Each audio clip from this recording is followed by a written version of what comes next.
So this is a Swift Challenger 382. We're going to take you around the van and show you how it operates. On the back of the van, on this side, you have the toilet fill tank for the flush system. So you put 3.5 litres of water in here and a cap full of the pink fluid. In the bottom of the cassette, or the bottom part of the van, you'd normally have your toilet cassette in here.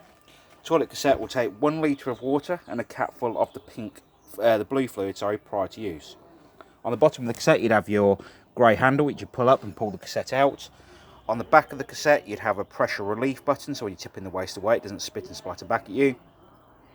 And also, you would have a handle that pulls out, so you can pull it along. On the bottom, which is an orange handle that you pop up and pull out. You've got the turnout neck on top of it to allow you to tip the waste away. And like I said, you put 1 litre of water in there and a cap full of the blue fluid prior to use. On the side of the van, you've got your 2 grey waste pipes, so these caps here would pop open.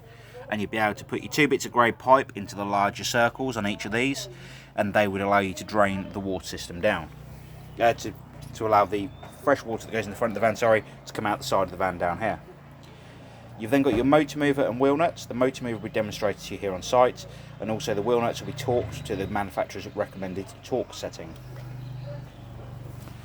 You've then got your leisure battery in the side of the van, which is a 110 amp leisure battery. That's good enough to power the motor mover, and we'd always recommend you keep that fully charged. And for winter storage, disconnect one of the terminals or take the battery out and keep it on trickle charge so the battery never goes completely flat. You've got your mains power lead coming to the side of the caravan, as you can see, and that's basically your mains lead coming into the van itself. Then got your heating and hot water flue. So the heating flue here on the side of the van will essentially allow is basically an exhaust for the gas system, so it puts any smells or anything from the gas system outside of the van. And then you've got your water pump connection, which very simply connects with the blue connection here on the bottom. Pull the tab back and you press it into the side of the van, and then you drop it down into the aqua roll so it picks up the water from the aqua roll itself.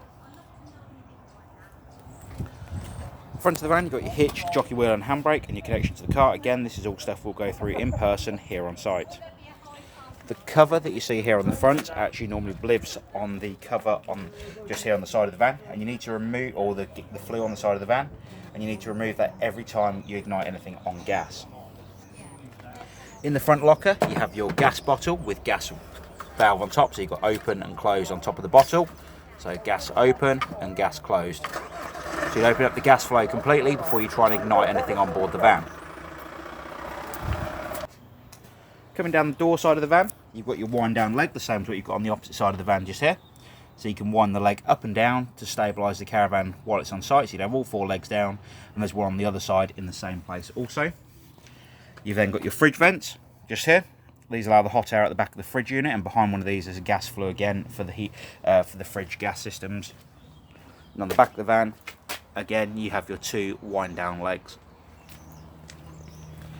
Coming inside of the van, the first thing you're going to do when you come inside, above the door, is turn on the mains power. So you're going to press the button here, and it turns the power on for the whole caravan.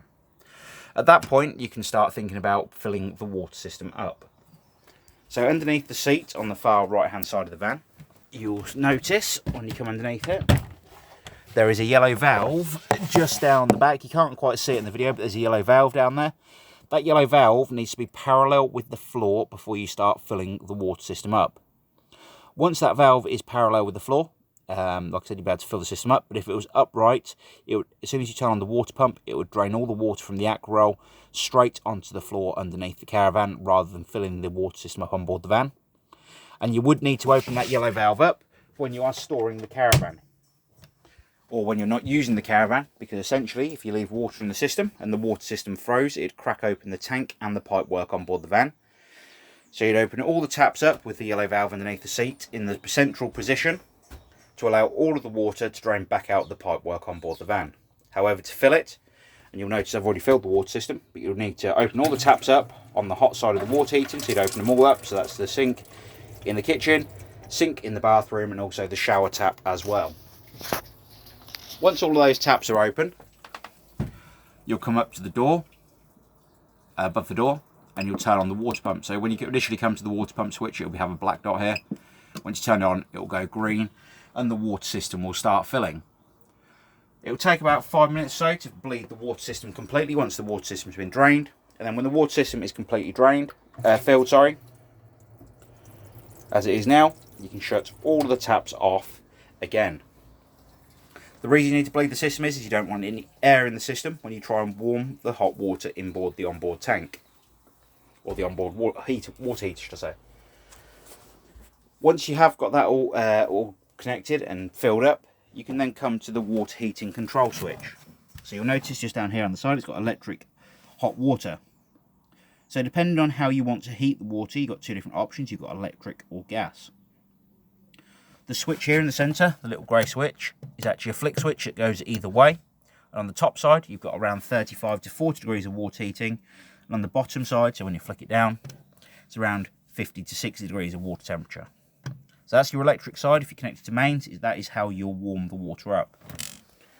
However, if you want to use gas, you can also do that by coming to the control panel just over this side of the van, which will give, oh sorry, that's your ultra heat switch. I'll come back to the gas water heating in a moment. To warm the heating up on electric, you'll spin this dial round to either 500, 1000 or 2000 watts. This is your heating for the caravan inside.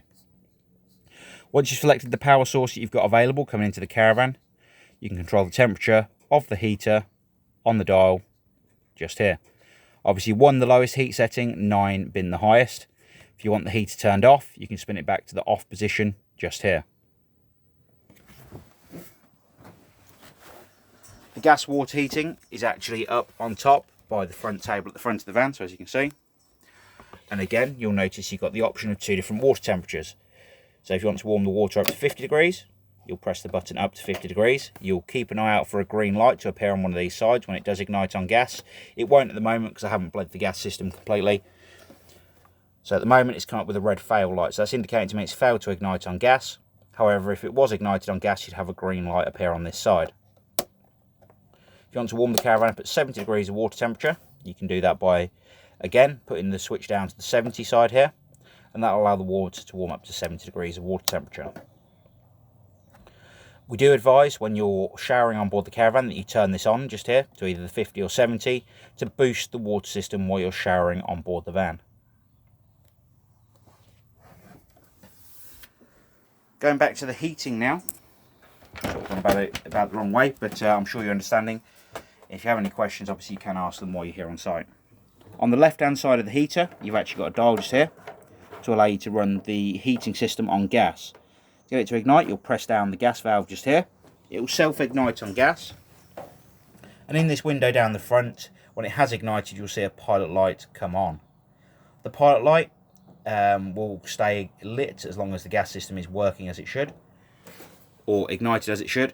But once it has ignited, we always advise that you hold down the gas valve on top for a further 5 to 10 seconds to allow the thermocouple to warm up on the heating system. Then you'll slowly release the gas valve and control the temperature of the heat on the dial on top. It works a bit similar to a barbecue, for instance, except you haven't got one of them igniters where you have to keep pressing to get it to ignite. On the opposite side, you've got your option for blown air heating. So you've got your fan speed on top just here to control the fan speed. You've got the dot in the centre here, which indicates the heat is going to come out the front of the heater. The wave symbol just here indicates blown air heating, so essentially that'll allow the heat to come out the vents around the caravan, so them little dials that you see on either side, a bit like you've got in your car. And that's continuous blown air. Or if I flick the dial onto the opposite side where the A is, it's essentially an automatic blown air, so it'll cut in and out with the thermostat on board the van. That doesn't matter whether you're ignited on gas or electric. We'll go over to the fridge now. Fridge, again, very simple to use. You've got your power button on the front here to turn the fridge on and off. So you press it on and the fridge will come on, and you'll get a blue light come on if you connect it to mains, for instance. As you can see, a plug symbol here to indicate the fridge is working. On the opposite side, where you've got this temperature control on the button just here, you can press that to adjust the temperature of the fridge, and you can change the power source of the fridge by pressing the button on the opposite side. And you've got 12 volt mode here, so essentially that will make the fridge work as a cool box from the car you are towing with. So essentially, as you're towing down the road, the fridge will work as a cool box, and it will get the beers and wine nice and cold when you get on site. Press the button again, and you've got your option to run the fridge on gas. You will have noticed, sorry, when I was on the 12 volt mode, this blue light here was flashing, and it is going to do something similar in a moment if the fridge doesn't ignite on gas first time. and essentially that's letting you know that there is no power source coming to the fridge. It would also do the same on 240 volt if you haven't got power coming in, 12 volt or gas.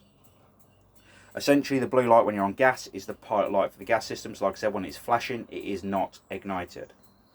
It will go blue initially to start with, as you can see. Now it started flashing. The blue is essentially letting you know it's trying to ignite. Once it has it fully ignited, that light will stay solid blue. And if it does fail to ignite, you'll also get a 9 and a spanner symbol appear on the screen. Again, on gas, you control the temperature of the fridge on the button on the right hand side. Microwave, cooker and hob, etc. there all work very much the same as your household appliances. The 240 volt ring at the back will only work when you are connected to a mains power source. Toilet system, as you can see, the van hasn't been through the workshop yet. I'm just getting the video over to you so you've got it. On top of the toilet you've got a blue button on top of the toilet system, and that is your flush button. To the left hand side of that you'll see a little symbol which indicates, which has a red light next to it, sorry, which will actually come on to indicate the toilet cassette is full underneath the van. At the base of the toilet you have that grey handle just there. That grey handle needs to be pushed towards the wall on the far side of the caravan to allow the toilet waste to go in the cassette underneath the van. The toilet seat, when you are emptying the waste cassette, will need to be pointed straight across the van towards the heater on the opposite side to allow the toilet cassette to be removed. If that toilet is turned like it is now, it will not allow you to remove the toilet cassette from underneath the van. So that is the Swift Challenger 382. If you have any further questions on the caravan, please don't hesitate to give us a call here at the Caravan Company or ask them while you're here during your handover. We appreciate the business and we look forward to seeing you when you collect your caravan. Thank you very much and goodbye.